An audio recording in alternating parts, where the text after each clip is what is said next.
মানুষটা মারা যাওয়ার পর তার পক্ষ থেকে দান সদকা করতে হবে আল্লাহর রাস্তায়।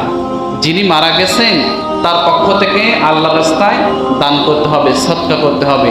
নিয়ত করতে হবে যে আমি এই টিউবওয়েলটা রাস্তার পাশে বসাই দিলাম, এই টিউবওয়েলের পানি জনগণ খাবে, উপকৃত হবে, এবং এই উপকৃত হওয়ার কারণে যতটুকু সওয়াব হবে এই সওয়াবটুকু যেন আমার পিতা মাতার কিংবা আমার আপনজন যিনি মারা গেলেন তার আত্মার উপর পৌঁছায়। এই নিয়ত করেই এই জনকল্যাণমূলক কাজটা করে দিলেন। এইভাবে মানে যত ভালো কাজ আছে এই ভালো কাজগুলি আমরা করে দিতে পারব।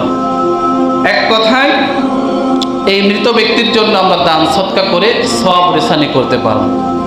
4 নম্বরে হলো মৃত ব্যক্তির পক্ষ থেকে হজ করা যেতে পারে। যদি সামর্থ্য থাকে, টাকা পয়সা দিয়ে থাকে, আল্লাহ পাক রব্বুল আলামিন যদি সেই ক্ষমতা দিয়ে থাকে, তাহলে মৃত ব্যক্তির পক্ষ থেকে আপনি একটু হজ করলেন, তাতেও সে সওয়াবের অধিকারী হবে।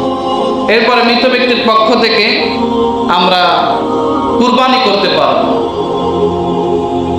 কুরবানি করে আমরা সওয়াব রেসানি করতে পারব। আমাদের আপনজন মারা গেছে, অনেকে বলে যে না, মারা গেলে তার জন্য কোরবানি করা যাবে না। কোরবানি আপনার উপর ওয়াজিব হয়ে থাকলে আপনার এই ওয়াজিবের কোরবানিটা আপনার করতে হবে।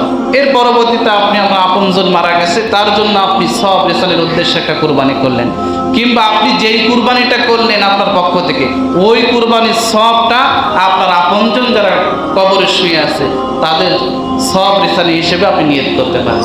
এটাও আল্লাহ পাক রব্বুল আলামিন কবুল করবেন।